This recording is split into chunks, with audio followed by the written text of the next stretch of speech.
And when we talk about people and understanding why they have the differences that they do, if you're sharing a story with me, I may not have the psychology background of understanding Maslow's hierarchy or the social determinants of health, but I do, as a human being, understand you're working from a different place than I am. You may have grown up or had a situation that, as a child, formed this pathway in your brain of values, beliefs, and system, whether that be faith-based or socioeconomic development.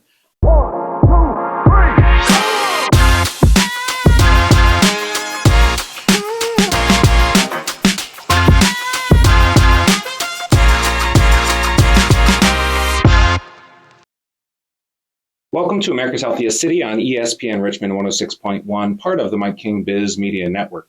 You can catch us here on the network each week on Thursday at 6 a.m.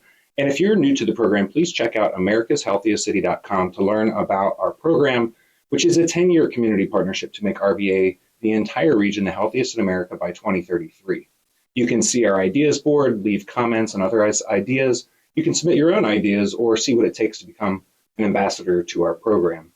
Today in the studio, we have Jim Morgan and Frazier Millner Armstrong from One Small Step Richmond. I'm really excited about this interview because I conducted one of these conversations for One Small Step last year, and it's just such a refreshing thing to do. But we're going to learn more about it here on today's show. But without further ado, Jim and Frazier, thank you so much for joining me today. Thank you for having us. So glad to be here. Thank you. Great. Well, we ask everybody who comes on the show just the simple question of, are you native to Richmond? And if not, what brought you here? So I'll start with you, Jim, if you don't mind. I'm born and raised not too far away, actually. And I've been here my whole life, 52 years, except for 9 months in Atlanta, which we don't talk about. I went down there and that was a disaster and came back. But I've lived in various spots around town, and it's just been home for my whole life. Great. I'm not from Richmond. I have lived in and around Richmond for a very long time, though, since, the late 70s.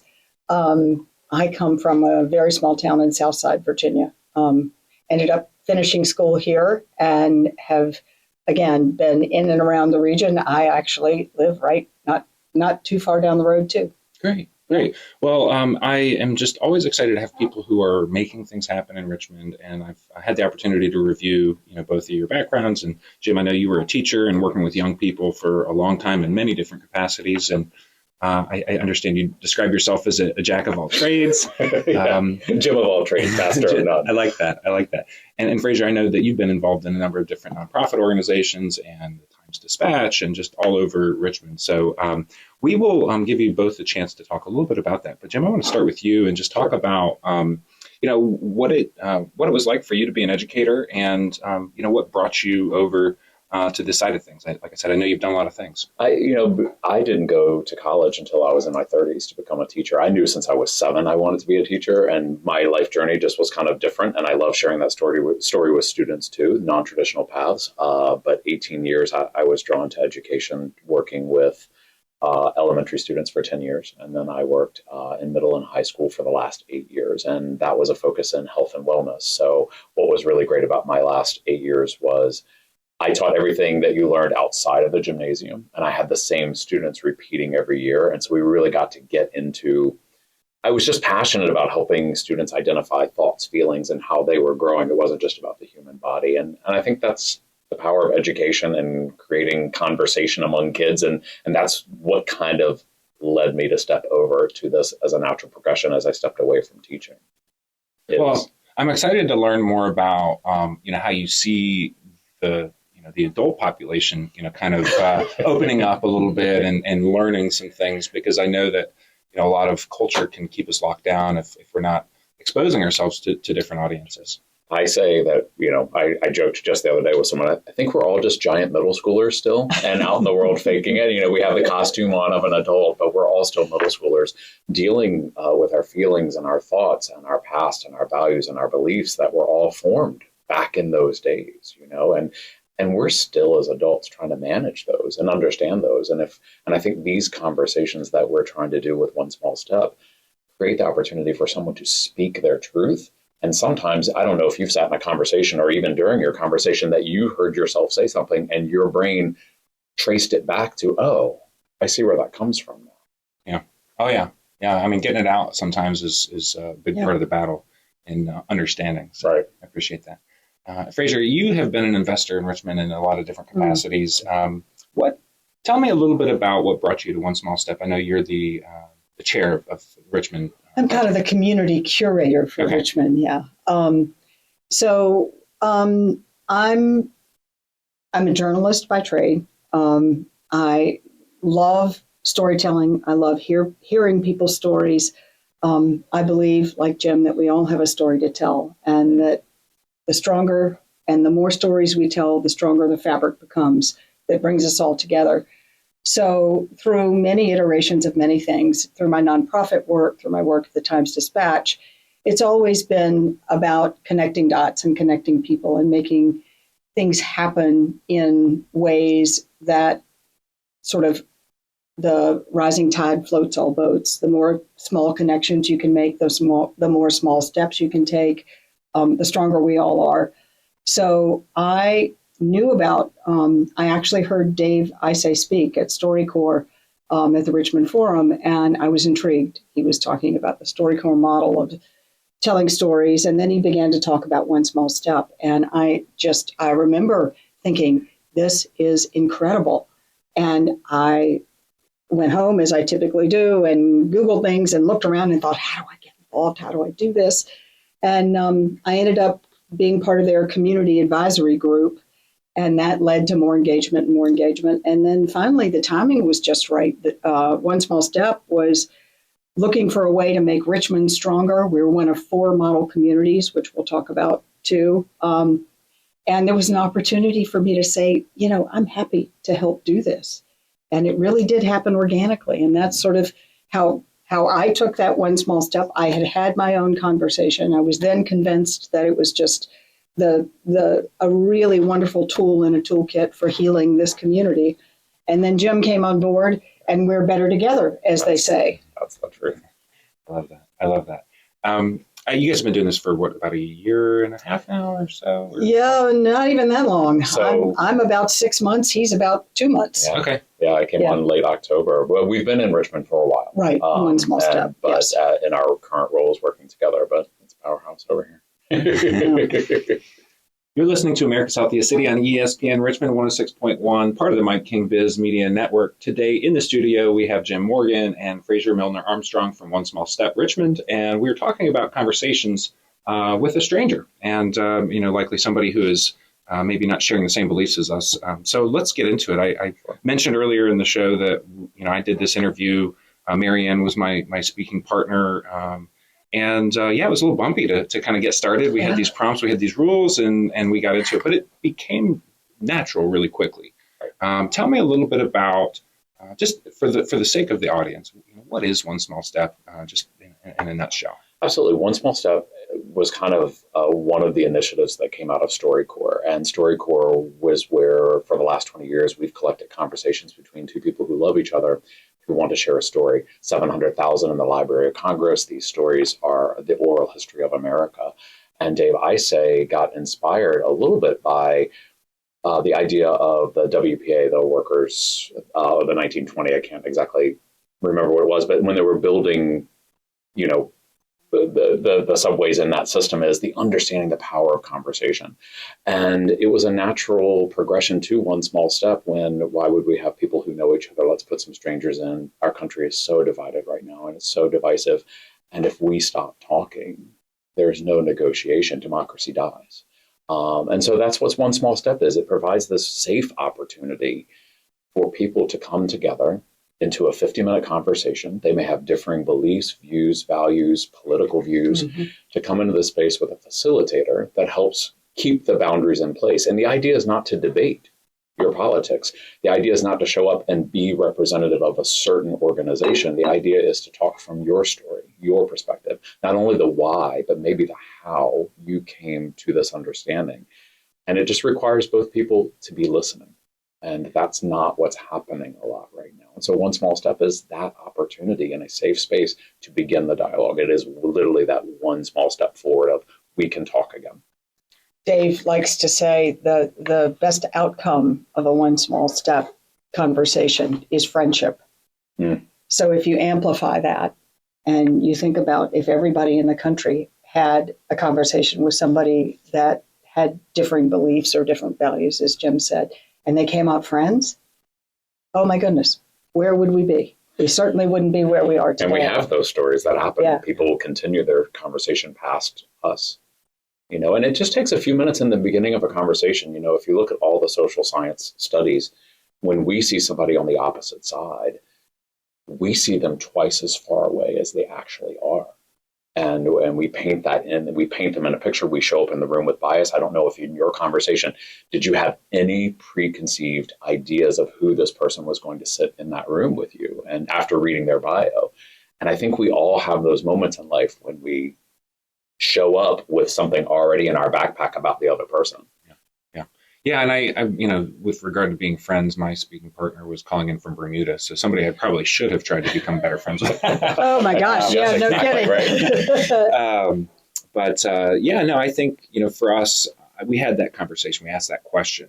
Was there anything that you were surprised by after reading my bio and after speaking to me? And I think for both me and Marianne, we tended to kind of know who we were going to be meeting, and maybe we're surprised by each other's bios as to, what maybe our beliefs were if we were thinking we were going to come to the table with somebody from, perhaps the opposite, side of the aisle, if you would say that. I think one of I call it, a little bit of magic. And having sat in on some of these conversation sessions, it's interesting because when you get two folks in the room who really come with obvious differences, what begins to happen, I think, is that what I believe is our innate goodness as humans, you begin to try and find things you have in common, not things that drive you apart.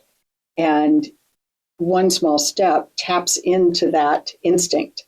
It allows people to come to the table and go, okay, I may be different than you, but I don't really want to talk about our differences. I'd really like to try and find what we have in common. And I think, to Jim's earlier point, those kinds of relationships make every community this happens in healthier and better and brighter and bolder. And we all just want to be seen. Yeah. And being able to have a conversation with someone just allows us to be seen. And when we talk about people and understanding why they have the differences that they do, if you're sharing a story with me, I may not have the psychology background of understanding Maslow's hierarchy or the social determinants of health, but I do, as a human being, understand you're working from a different place than I am. You may have grown up or had a situation that, as a child, formed this pathway in your brain of values, beliefs, and system, whether that be faith-based or socioeconomic development.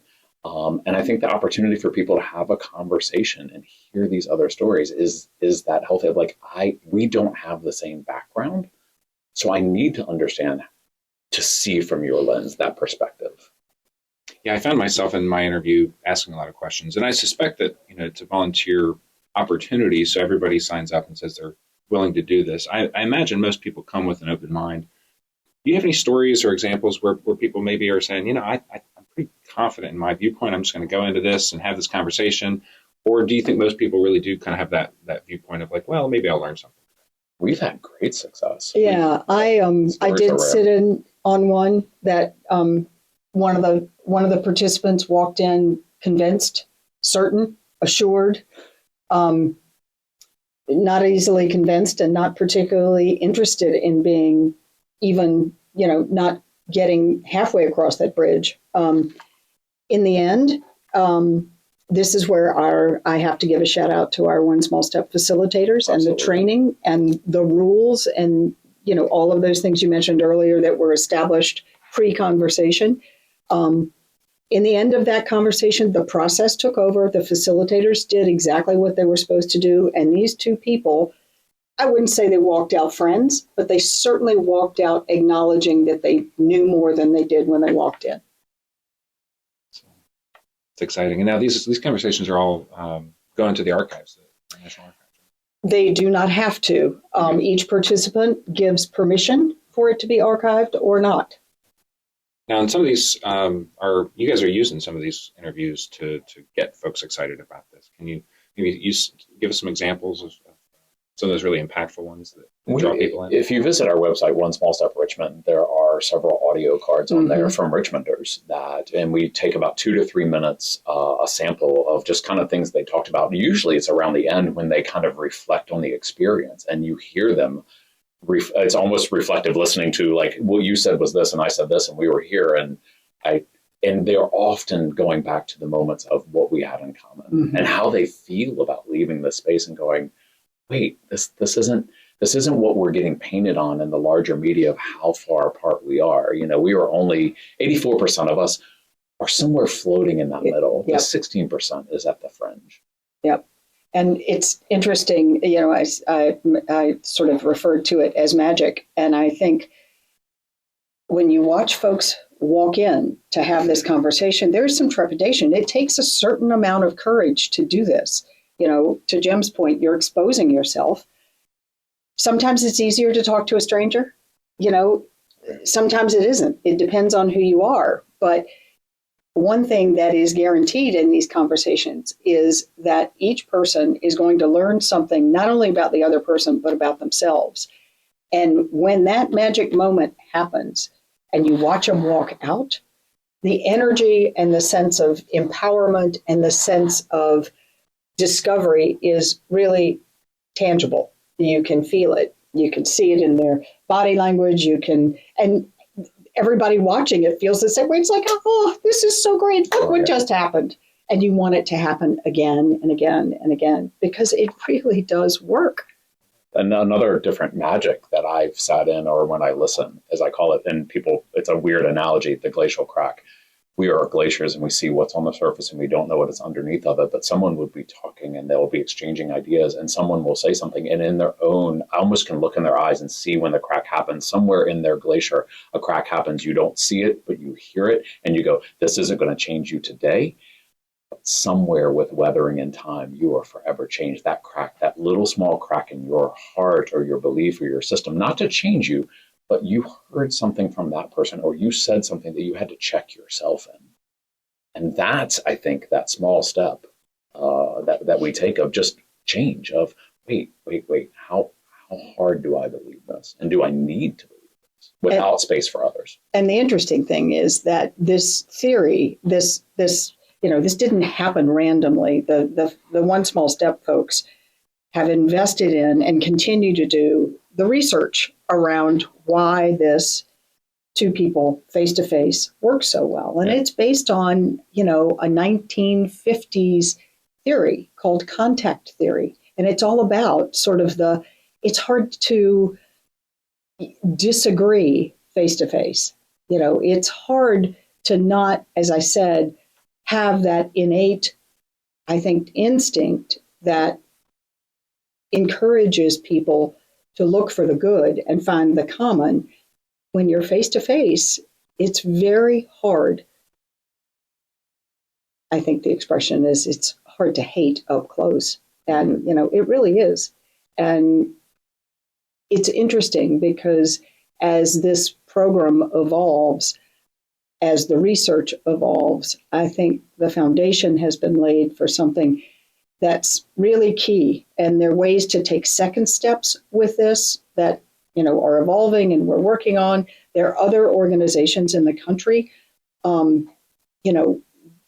on the same kinds of things. So it's encouraging that this village is getting larger around this, bringing people together. And one of our big goals in Richmond alone, not only on the national scale like that, and these initiatives that we see is also in Richmond is, One Small Step is here to create connections between organizations and groups so that this has a life beyond just the one-time recording when you sit in. So we're partnering with organizations and groups who want to put some outreach to get people in. And then suddenly we're putting this organization with this organization. And they're like, well, we're going to have table talks over here, or we're going to do this. And that's the idea is One Small Step is just kind of getting everybody to start having these conversations, not only as individuals, but as organizations. Be like, let's create this community because, your program. And then there are so many amazing things that are happening in this town. And having grown up here for all 52 years and just seeing the change, I know that the significant change was in the last 12 to 15 years. And I don't know how long you've been here, but sure. I saw when things changed. I saw when old Richmond broke loose a little bit. And it's been very exciting to watch those worlds come together. And that's what makes the stage for One Small Step, because we have old generations and new generations in place that need to learn how to have conversation. Yeah, I feel like I moved here in 2017, and I've certainly seen the change. I lived here briefly in 2003, a failed attempt at college, but non-traditional paths. I know that.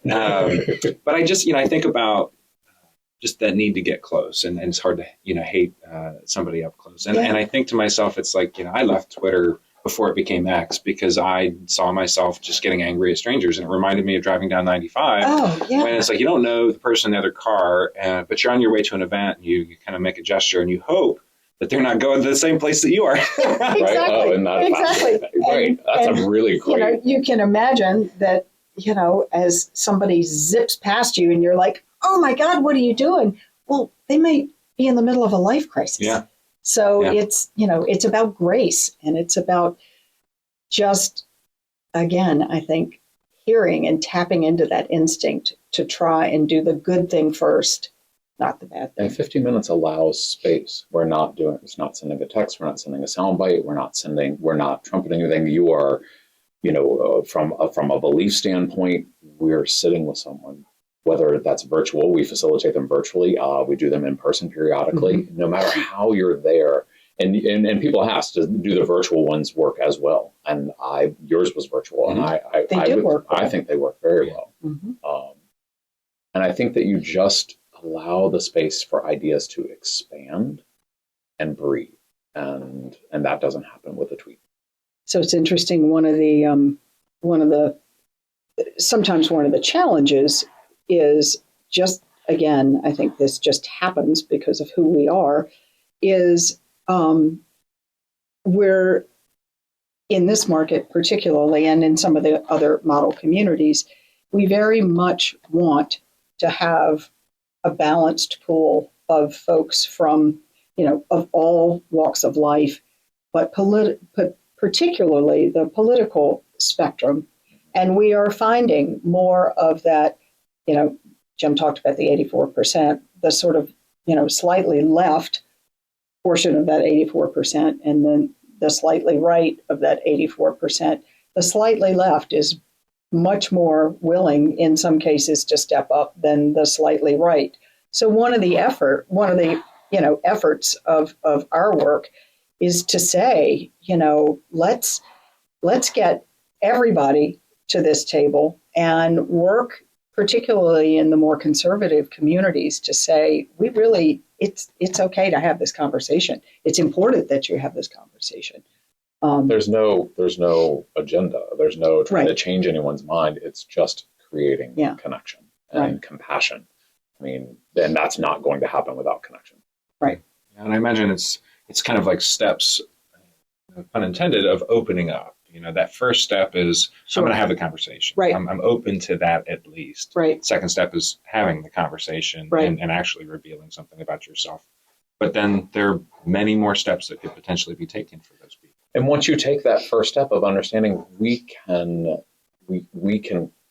see something differently, and it doesn't have to be a full sweep. We are so full sweep. Everything is, once you say this, and one of the things that we struggle with, no matter where you align, even in your own cluster of people, in your safe bubble, there are gatekeepers, and you are going to find, even in your own circle, the gatekeepers go, well, you don't think that as hard as I do, so therefore, and we have to stop. We have to stop and go, everybody's arriving at places, and we just have to give it space to breathe, have the conversation, allow people to move and flow. And that's what One Small Step does. It just creates compassion. It creates courage to have hard conversations. And, it's funny as you're talking about that, I'm thinking, some of these conversations are not hard.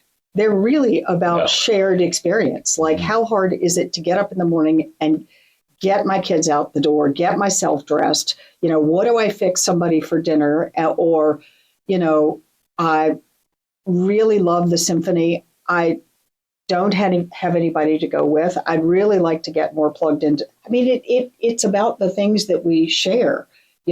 How do I get engaged? How do I find more friends? What do I cook for dinner? What do I make for breakfast? How do you do that? And you begin to So some of them are not hard. I mean, these conversations are not always about digging deep and, hitting the real serious things. They find those, they create those moments too that are joyful and easy. It's humanity. I mean, Which the is, mission of StoryCorps itself from the beginning and in One Small Steps mission is to see the humanity in others. yeah. And sometimes it's just about day-to-day life. Because all these things that we tend to be so separate about, they're important issues and they're big issues, but not as big as connection, not as big as the human contact kind of thing. That's how we survive as a species, and not only in a democracy.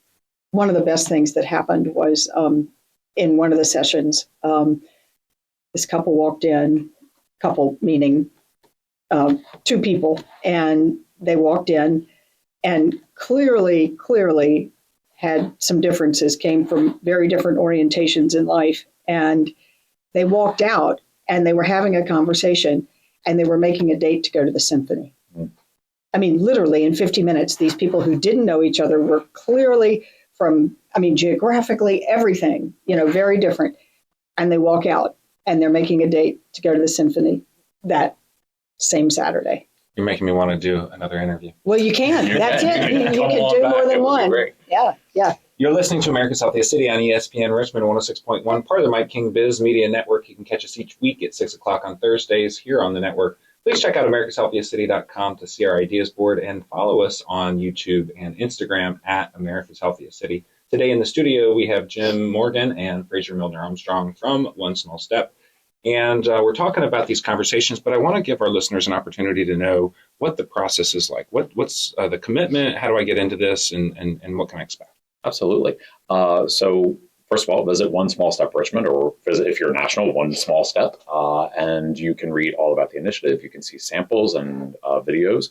But then if you're really engaged with the project, go ahead and fill out a participation form. Mm-hmm. And so it's going to ask you some questions to kind of rank yourself, and you'll write a small, 500-character bio. That will go into a system, and then we will start looking at the pool, whether you're going to be a local Richmond conversation, and sometimes we have in-person recording events. We have one coming up at the Virginia Tech Richmond Center, and we have, I think, 20 conversations scheduled to go face-to-face, in person with a facilitator. But a lot of these conversations happen virtually, and you'll get matched up with someone. Our schedulers, we call them schedulers, they do an incredible job of looking at profiles and putting them together, because somehow they always know the magic of they're really good at what they do. And then you'll get contacted and you'll go into, whether it's actually a physical space or a virtual space, you'll introduce yourself. There will be ground rules that you go over about conversations. And I think it's one of the best things we do is we create those ground rules, and you identify the one that resonates with you the most, or the one that you struggle with the most, because you take ownership in the beginning of, I know how to be a responsible listener in a conversation. And then the conversation begins, and you have that 50-minute conversation. And at the end of that, you finish, and they let you look at your options of, you can just say, this is it. We will send you a copy of your recordings, and then we destroy what we have. Yep. You get that, or there are two levels above that it goes to the National Library of Congress, or can we then also pull for media stuff.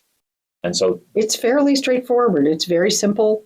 I think the participant survey is 5 to 7 minutes max to fill out. It's free. Oh, it's free. This is a free service. Yeah. And then you do have an obligation after that, kind of. That's to find one other person to do it. I mean, everybody needs to take one small step and then take another step. Yeah, Frazier and I have come up with this. Don't tell your friends. You have to tell one person, because that doubles our number. Yeah. Right. And that makes it such an easier goal for you, is just get one person in this and to do this. Well, with a couple of minutes we have left, I want to ask you if you would make a recommendation to somebody that we can invite on this show for a future conversation, anybody who's making a difference in the community. And I also want to give you guys the opportunity to let folks know, I know you've said it a couple times, but just, repeat the web address and any place that folks can get in touch with you personally as well. Absolutely. Sure. I think we have a couple of folks that we would recommend. These are folks that we have met through our work with One Small Step. One group is Mending Walls, Hamilton and Takia Glass. Absolutely. We are working on what I think will be a very exciting collaboration.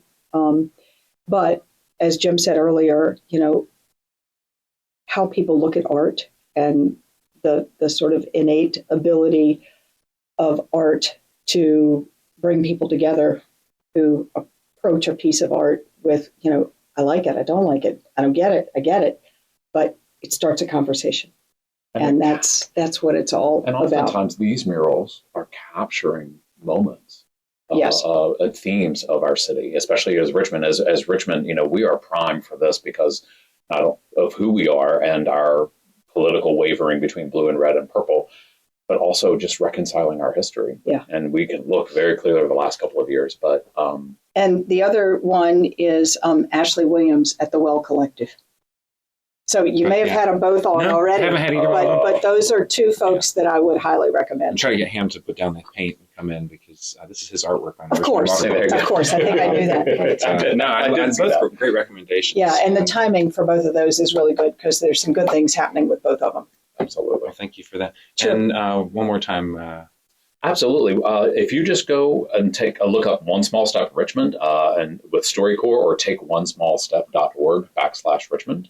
And you can also look us up on OSS Richmond on Facebook and Instagram. Please subscribe, like our page, do all the things, get the word out. But more importantly, please fill out a participation form. We want our pool full of people to get paired up and match. We are one of 4 model communities, and we are crushing it. Richmond has done 500 conversations so far. Wow. Yeah, we just passed that milestone. We're very excited. So I think it's really important to just encourage folks to take that one small step because it really is a big step. Well, thank you so much for joining me today. This is a great conversation, and I'm looking forward to all the many more that you guys are going to conduct. Thanks for having us. We're glad to be here. This was America's Healthiest City on ESPN Richmond 106.1, part of the Mike King Biz Media Network. How many times can I say that? Visit americashealthiestcity.com to learn more about our 10-year community partnership to make Richmond the healthiest in America by 2033. Thanks for watching. Thanks for listening. We'll catch you next time.